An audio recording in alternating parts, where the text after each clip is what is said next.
guys, what's going Hey. on? Steve and Erica here, and thanks for joining us today. We've had quite an evening trying to figure out the technical difficulties of this, so please bear with us as we go along here.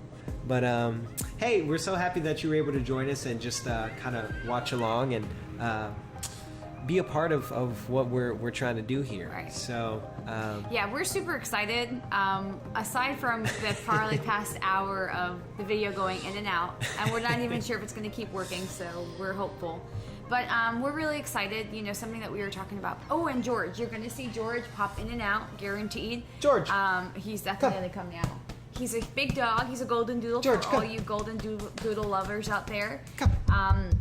Look. He's our giant Hi, fluff George. ball. Hi, my boy. Hi. Anyway, this Say hi, George. vlog is, or video, what are we calling this? I think I don't know, a video podcast kind of thing, you Yeah. know. But I think we're gonna have podcasts too. That's just audio. So yeah. you may have some with just George here as well. Yeah. You may be talking about trends and treats and water and whatnot. Well, anyway, we are just we're really excited about this. You know, this whole thing birthed out of we took a week off from work, and really it wasn't planned. It wasn't like this grand idea that, you know, we've been, I don't know, I can't say we haven't been dreaming about it, but we really haven't talked about it. And then after a week of taking off, on Sunday, of last week, you know, Steve just kind of said, hey, we should really start some type of video podcast, whatever word you want to put there, and really just of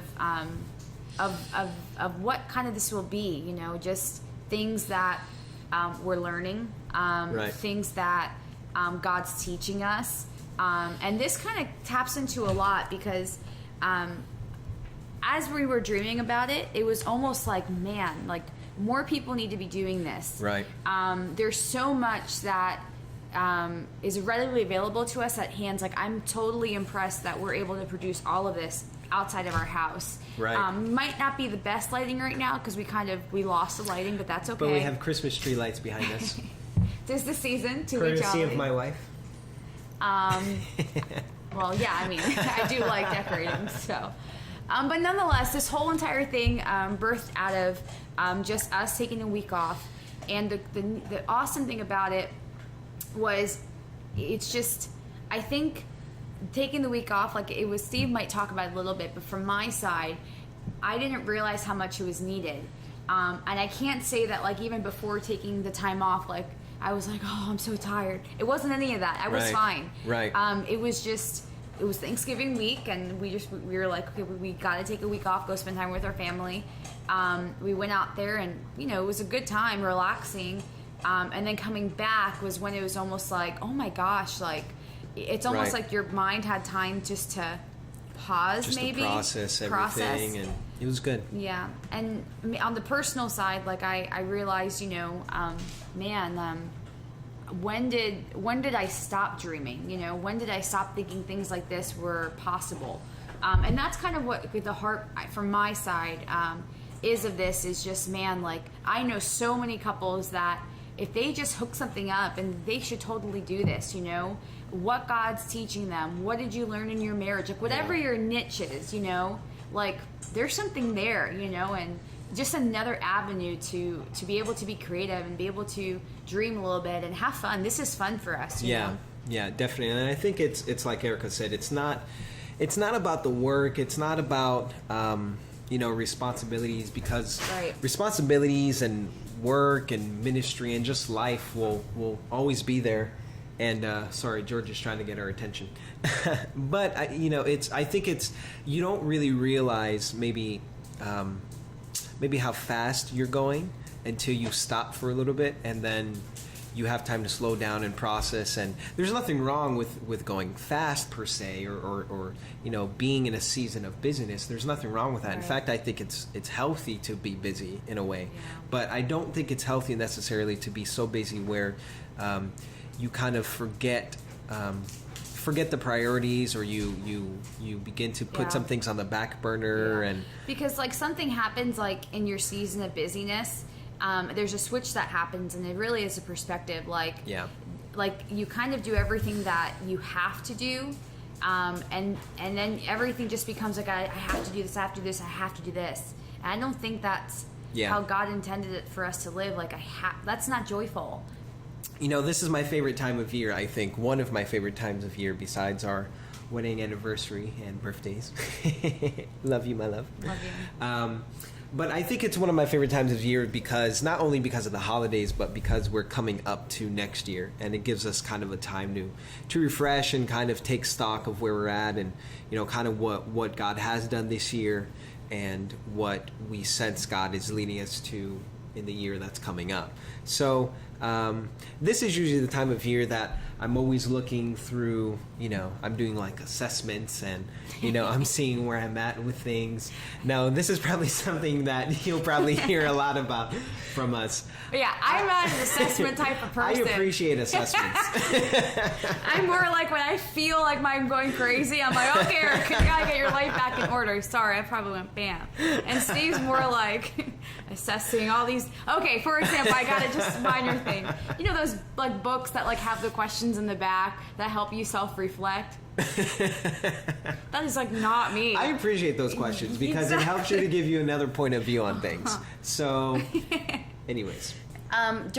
We just got out of a financial fitness series. Maybe it feels like we just got out of it, but it could have been 2 months ago, you know, but it feels like we just got out of it. I don't know.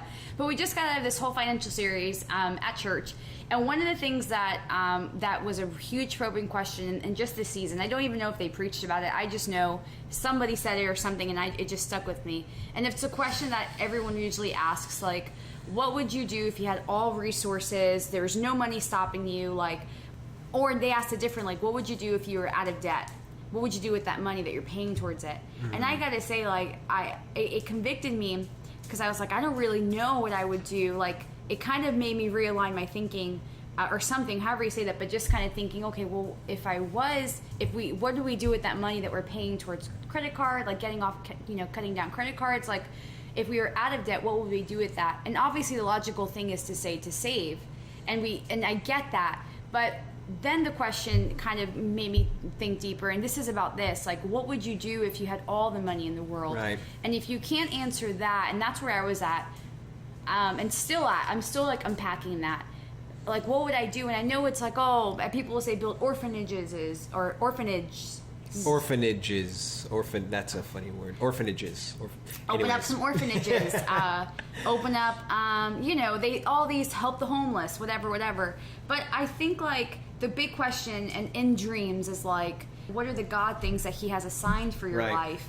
And what are the things that, as a couple, we're kind of asking, where should we, because, you know, if we, on the side, like, what do we, if we can do anything, like, what has God called us to do? I saw a video of Ravi Zacharias, is that his name? Ravi Zacharias, and he was speaking somewhat about this, and he mentioned that sometimes it's easier for us. It's almost like we feel this need to live out of a place of expression rather than a place of intention. And the difference between expression and intention is that when you express something, it's almost like you want what's inside to come out. And there's not necessarily anything wrong with that, but do you live a life just to express, or do you live a life of intention? And how do we grow in our intention? And then in that intention, is it our personal intention, or is it what God desires for our life? Because I think there comes a point, and this is what we're learning, you know, like, there comes points, I believe, in our lives where we have to resubmit ourselves always, you know, to whatever, you know, God's will is, you know, and the will of Christ for this season, for our lives. You know, whether it's things for us to stop doing, things for us to begin doing, you know, even if it's not things, even if it's laying down our perspective, even if it's learning to trust God in a different way, or learning to be more open. I know for me at one point in my life, I remember one particular season a few years ago, it was a moment of, Lord, I need to be more open with my life, you know, like, let people in, you know, stop just kind of living life on your own and, you know, individualistic and whatnot. So I know that was a challenging season, but, you know, there's seasons and markers in life that I believe that God teaches us things that it's hard for us to forget. I think what I'm saying is, for so long, I think you trained yourself in a sense with the Holy Spirit. It's just about the relationship with the Father and about discipling others, spending time with Him, truth. But then it's almost like anything outside of that, like writing books or opening up something, you know, that God has for your life. It's almost like that's where I stopped dreaming. So dreaming beyond the now, dreaming beyond what you see ahead of you, kind of thing. What's beyond that? What does God have beyond that? Right. That's good. Right. And you know who's really, really inspired me this past maybe 3 weeks, 2 weeks? Lisa Turkest. I don't know if I said her name wrong or not, but Lisa Turkest. I've been listening to her. This is one of her books, Uninvited, but I've been listening to her. And Alex Seeley, that's my other girl. We're not sponsored by them, but we wouldn't be opposed to it. No, but just putting it out there. Down some. So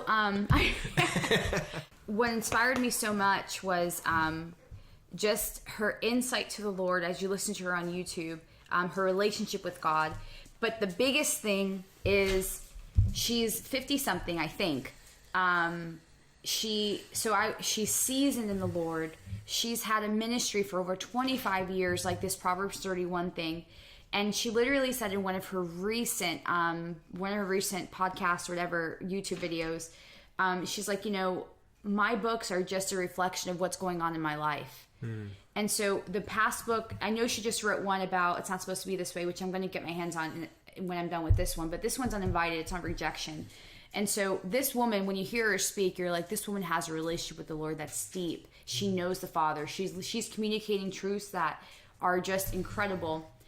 But yet she wrote about rejection. And so what that speaks to me is like, man, like this is a woman that I respect greatly. And she, being 50, seasoned, right, things like rejection, like, it's still a thing that can happen in a woman's life that you respect so much. That means there's still a story in she people. Just has to, even at that, you know, age, you know, it's just surrendering it to the Lord. Right. You know, so it's almost like, you know, God continues to heal, continues to transform us as we walk and as we go. So I think my greatest, well, one of my fears, I should say, is that I don't want to be in a place where I succeed at something that God didn't call me to succeed at. Exactly. You know, and I know that's a funny thought, but I think I just don't. I don't want to invest my life and my time and my energy and the resources that God has given us into something that ultimately isn't what God called us to do. It's almost like the Lord saying, like, you have permission to dream. I know I need to tell myself that. That's like, good. You have permission to dream. You have permission to desire things or to dream, you know, to dream for more like you used to, you know. Right. And I was telling Steve before this podcast, who told you that that your time is up? Like, wow. You know, who told you that? You know. Right. What do you mean by that? Your time is up, like. You don't have to just dream within your role. Right. You know, like you can dream outside of your role. And that's what I'm saying is like, I think for me, these past couple weeks is like, who told you that that you don't have any more dreams or those dreams you once had when you first started off in school, or all those aspirations that you felt like were God's dreams that God was calling you to, those, you know, those big things that when you're prayed for and people are like, you know, the big plans, you know, like you kind of just stop believing it because I don't know why, you know. So the point is just who said that, you know, who said that, you know, there's not a book or there's not. So that's why this season I know for sure is just rediscovering that with the Lord, and just it's again, you have permission to dream. Right, and that's good, and that's good that you bring up, because he even says here in the book some reasons why people don't dream. Right, so this is pretty interesting. You're gonna make me cry. So reasons why people don't dream sometimes. Number one, some people have been discouraged from dreaming by others. So somebody told you can't ever do that. You know, that's not your family, that's not your background. Who are you to think you can do that? Blah, blah, blah, blah, blah. Who do you think you are? That's not us, whatever the excuse is, right? So some people have been discouraged from dreaming by others. Number two, some people are hindered by past disappointments and hurts. So you've been hurt in the past, you've been disappointed in the past, somebody you've trusted in has let you down, whatever it may be, right? Number 3, some people get in the habit, this is interesting, some people get in the habit of settling for average. Right, that's a big one. Some people get in the habit for settling for average. We become complacent, we become comfortable, we just go after what's in front of us, what's next. We're just and I think chasing that's the comfort. whole mentality we were saying before of you only live life to the have-tos. Right. You know? Right. I think that's a good. perfect example of that. You get up at a certain time because you have to go to work. You have to cook dinner, so you cook dinner. Right. You have to get, maybe the kids to bed. Right. You have to, then you wake up the next morning, you have to go to bed at a certain time so that you have energy for the next day. Right. You say no to certain things because, you're conserving energy. That's what I'm talking about, like the have-tos, Right. And it's almost like, what's interesting about this is we're in a season where we're still newlyweds. I hope that we're newlyweds when we've been married for 90 years still. Almost 2 years in March. Almost 2 years. But I say that because we're in this season. We don't have kids yet. We don't, so I don't understand what it's like to be a dad. Like, realistically, I don't understand what it's like to be a parent besides a dog parent. I say, whoa. But, I'm not one to say, how do parents dream in their season with little ones? Yeah. What about if you're a little bit older, you're in your later years, or your grandparents, how do grandparents dream? How do dreams are not just for kids. I heard a quote one day a long time ago. I would love for this to be like above our daughter's bed. No, so the quote said that little girls with dreams grow up to become women with vision. And so I just thought it was really good. Like, he's really good. Like, man, that's good. So it just makes me think, like, who stole my dreams? No, I'm just kidding.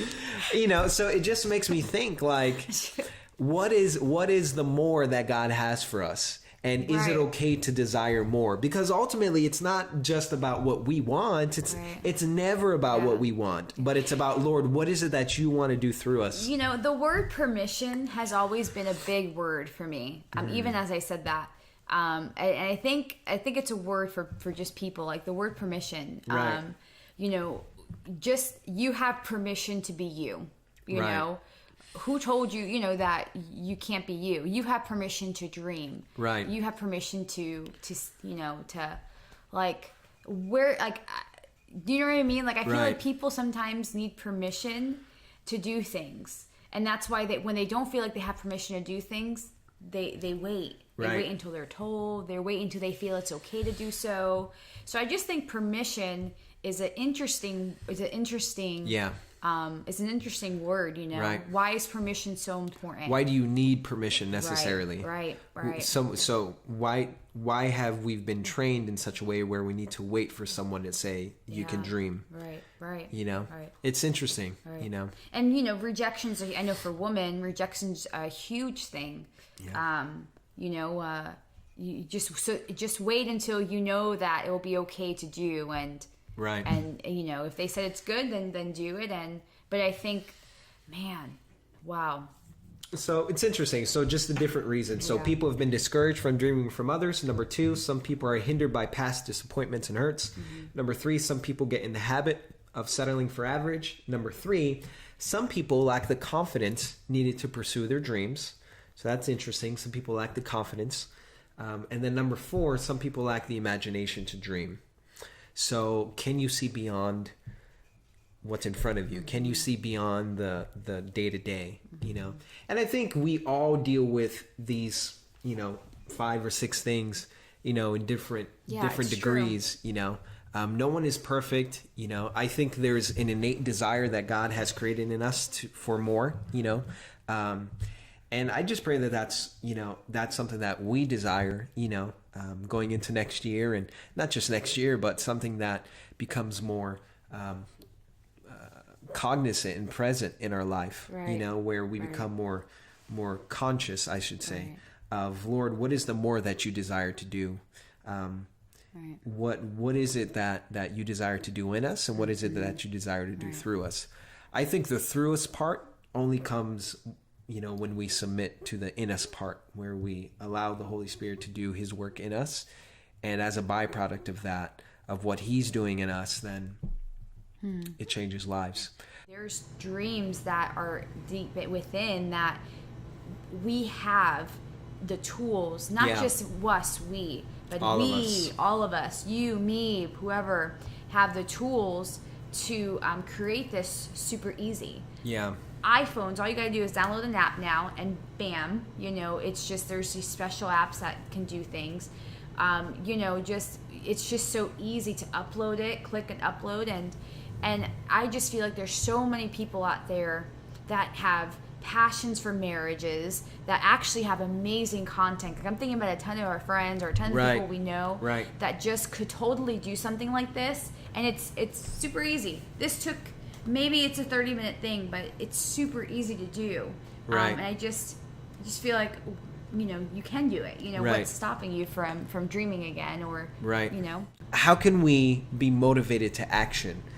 How can we be motivated to believe what God says is true about us? How can we be more motivated and driven to go after the dreams, to pursue the things that we're equipped for, to pursue the things that are ahead of us, beyond the 9 to 5, beyond the routine, beyond the pressures, beyond the urgencies? The tendency is, then, I know for me, it's going to get to have tos, and it's no more want tos, or you get so busy with that I forgot who I was talking to, but you try to conserve your energy because life is so busy that you don't do stuff like this, like a video podcast, because you don't have the energy or the time. And I just feel like, whoa, like, I think everyone should have the one thing that it's outside of their have tos, that they, that that it's another, even if it's a hobby, even if it's something you develop, learn to cook, learn to something, like, and video it, if you love to cook, video it, talk about it. If you have an awesome marriage that you're like, man, like, talk about it, put it on conversations, if you have there's so many people we know that's like, man, we have an awesome friend who's an awesome mom, and she's an awesome mom, and it's like, man, she should video that. We have an awesome couple, leaders that are just awesome, and it's like, man, they have so much that they can give. Other couple friends that are just amazing at, that you just kind of, they're soaring in this area in their life, or they really are, they're graced in it really well, and it's like, man, they should do something like this, where they're inspiring others through media, I've always wanted to do this because we've never had a podcast or anything before, but if you've got any questions or anything, please feel free to leave a comment below and like and subscribe.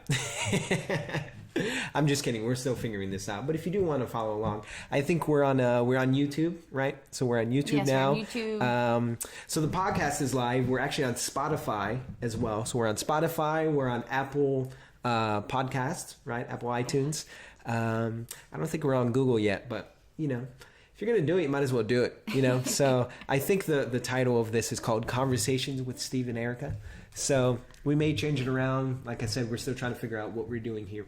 But we're just excited for what the Lord has. And who knows what will come out of this, maybe something that we discuss. And we're looking at, for it not to just be us, not just Erica and George and I, but just bringing in different people and just from different, stages of walks in life, and just really seeing what comes out of it, and how God, our prayer, really, seriously, our prayer in this is that somewhere, sometime, there's something that's said from one of us or someone that can really make an impact on someone's life. Because I think, and Erica mentioned it earlier, I think if our perspectives can change a little bit, it could really make a significant change in our lives. And I think it's the choice. I love what you said. I think it was the dream killers you were talking about. But I think those feelings. I don't know, if those feelings or perspectives, the bad perspectives that, you have to unlearn. I don't know if they go away in a sense, but I think it's the choice to learn, to choice to follow the new perspective that God's given you. Yeah. So we should probably start wrapping up now.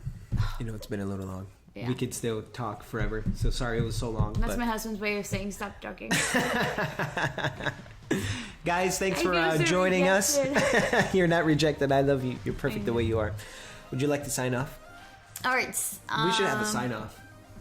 Sayonara. Sayonara. We should get George too. He's laying down. Yeah. All right, guys. So, well, thanks so much for watching. Yeah. So it's we're gonna get better and funnier. Not funnier, but it's gonna. This is we're learning. All right, we're learning. Maybe we won't talk so much about ourselves next time or something. So probably next week we're looking to release another video next week. Every Sunday night. You gotta tell them. Every Sunday night. Every Sunday night. That's the plan so far. Every Sunday night. That's the plan. So, and who knows? Maybe we'll release extra stuff. Maybe we'll play it by ear. Yeah. Do it like jazz. Right. All right, guys. Thanks for joining us. Catch you next time. Yay.